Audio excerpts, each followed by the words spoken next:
Katong mga nag-follow sa ako naghatag og comment sa ako hinahinayang jud man ako og follow pero dili na ko kanang sunod-sunuron og kanang follow mga pila ko hinahinayang naman ako kay munay isa pud sa mga hinungdan or dahilan, one of the reasons na mo alerto ang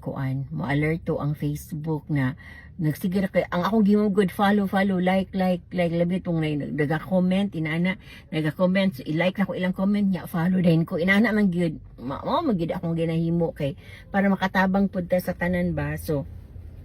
pero ayaw mo og kabalaka kay i-follow mo nako tanan so tanan nga mga nag-comment tanan naga-like naga-follow naga-share sa ako mga video i-follow mo nako tanan hinahinayon lang jud ako follow kay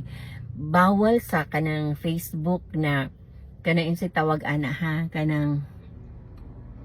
sunod-sunuron magsunod-sunod ka og kanang follow ana magsunod kag like kay basta bawal sa ilahang community standard so salamat kaayo guys sa inyong pagsubaybay sa ako ang kuan gikan ko nagsimba ganina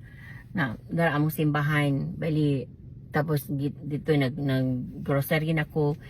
gamay and then usa ko nagchika-chika sa inyo. Okay? So katong mga gusto magnegosyo di ay sa ato ang dugo sa atong pure honey nga ang brand is Mount Apo Honey.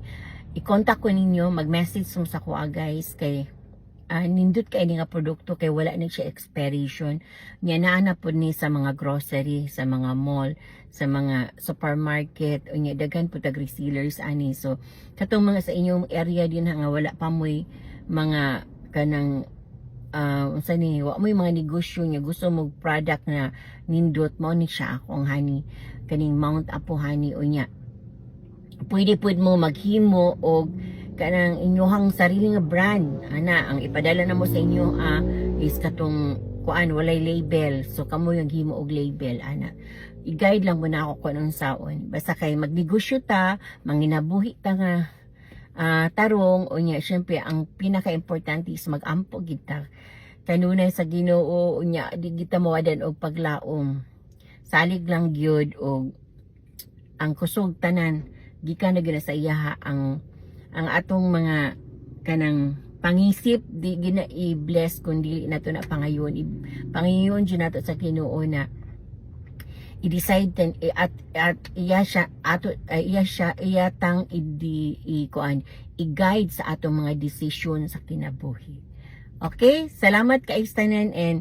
good morning.